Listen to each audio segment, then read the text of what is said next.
जय गणेश मंगल करना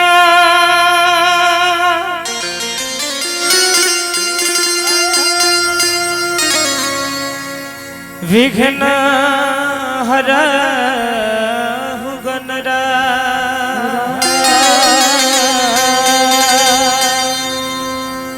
एक दंत करिबार वदन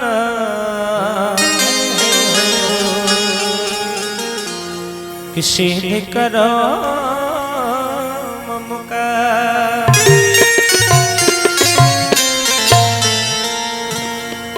लेकिन जितना साज बाज बाजता एकर मलकिनी मई सरदा है।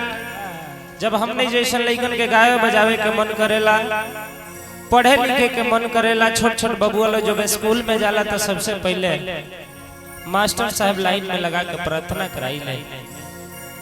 वही हमनियों के प्रार्थना करे बा, माई से विनती करे बा कि माई हमनी के कुछ गावे बजावे जाते न जाए में कुछ त्रुटि होई ओकरा करोरा सुधार करब। लड़का वही माई के दरबार में गेले जाके कहत रे कैसे माई मैं हो के तू सारा जगत के बुझा,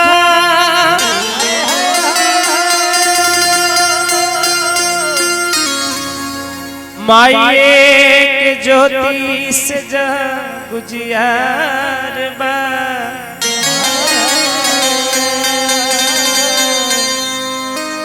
माई हो कमल वाली बीड़ा वाली जोता वाली, माई रौर महिमा सारा जग में अपार बा।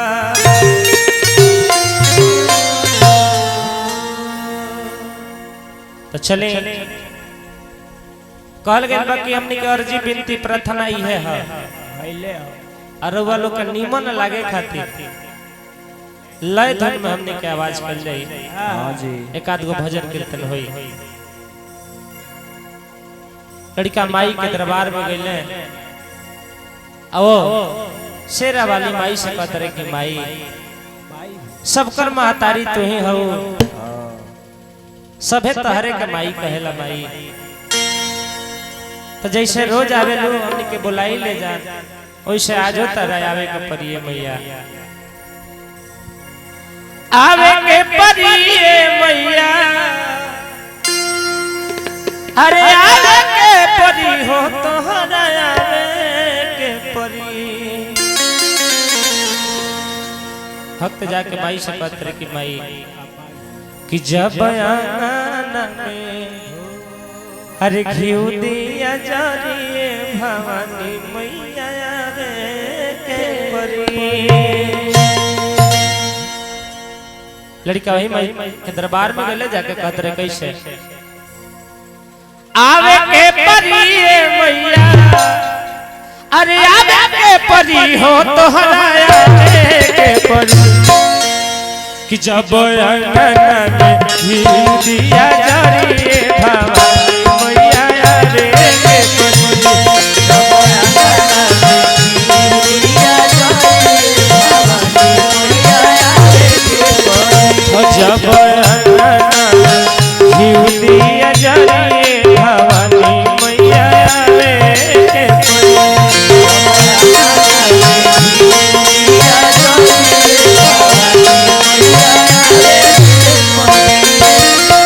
आवे के परिये मैया, आवे के परिये माई, आवे के परी हो तोहरा आवे के परी।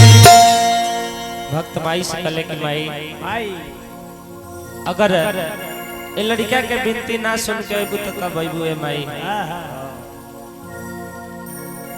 कितना सरदार सरूरा के बुलावत नहीं जान।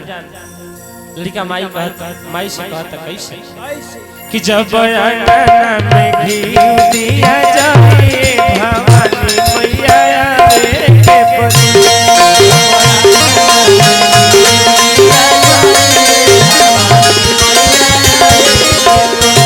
जब अंगन में घिउ दिया जाए भवानी मैया रे के परी।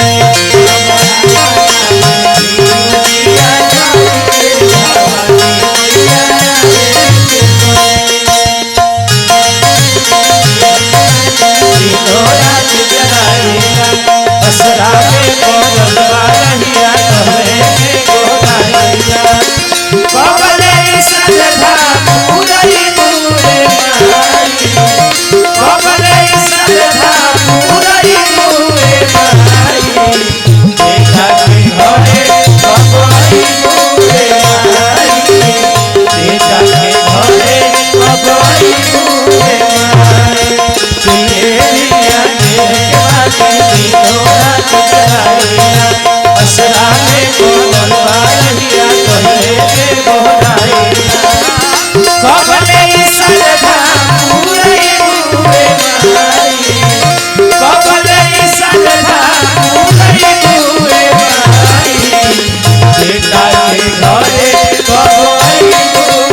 बड़ी है अजीज मित्र।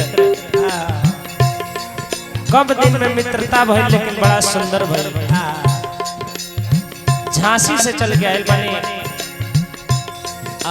ए बेरा कैमरा पर साथ देतनी। यह के माध्यम से जितना भी वीडियो बने यूट्यूब फेसबुक ट्विटर सब पे देखे के मिली रहा लोगों के।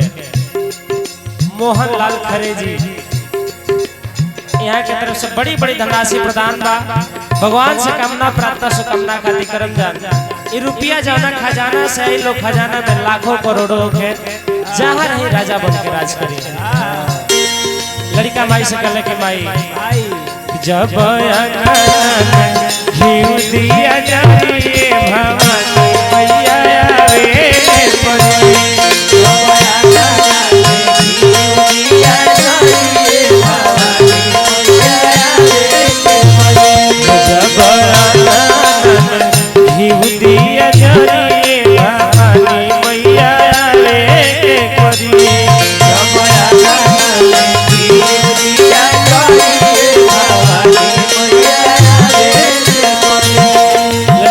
भाई हम अकेले नहीं हमने के पूरा परिवार मिलकर रौरा के बुलावत हमें जान। ये भोजपुरी के सुने वाला जितना भी श्रोता लोग बा सब के हम मिलकर रौरा के बुलावत है भाई। पीछे अंगनैया मैया धैले बानी कलसा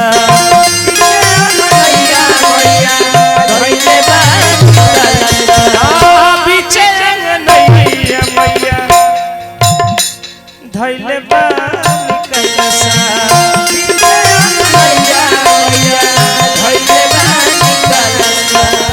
पूरा परिवार तोहसे लवले बलसा पूरा परिवार तोहसे लवले बलसा पूरा परिवार तोहसे पुरवले बलसा पूरा परिवार तोहसे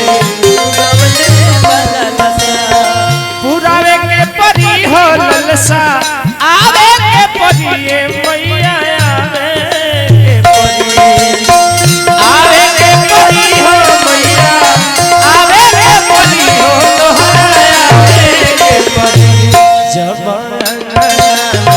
घी दिया जरिए भवानी मैया आवे के परी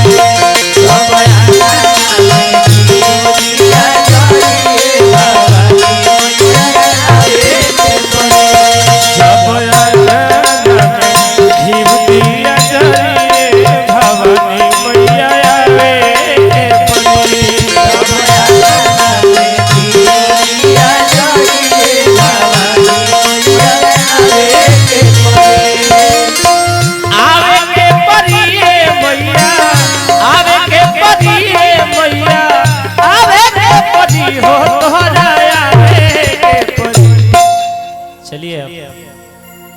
अंतिम भाव है इस गाने का। कहना कैसे कि जब अंगना में घी दिया जरिए भवानी मैया आवे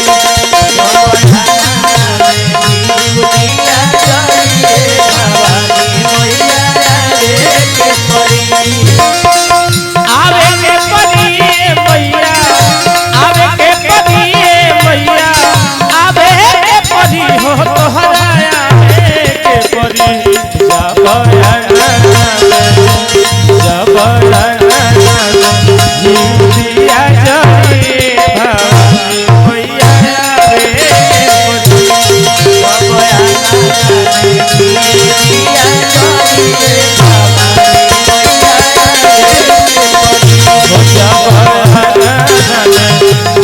दिया जाए भवानी मैया आवे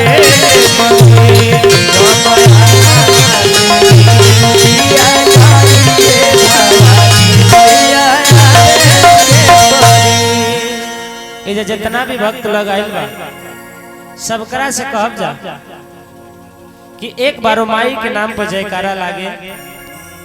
जो ना माई के कृपा से हमने के आज सब चीज करत नहीं जा वो माई के नाम पर जयकारा लागत रहे चाहिए। हाँ जी।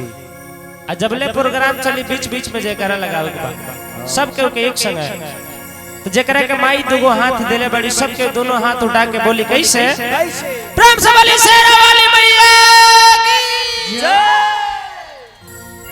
बढ़िया नहीं लगा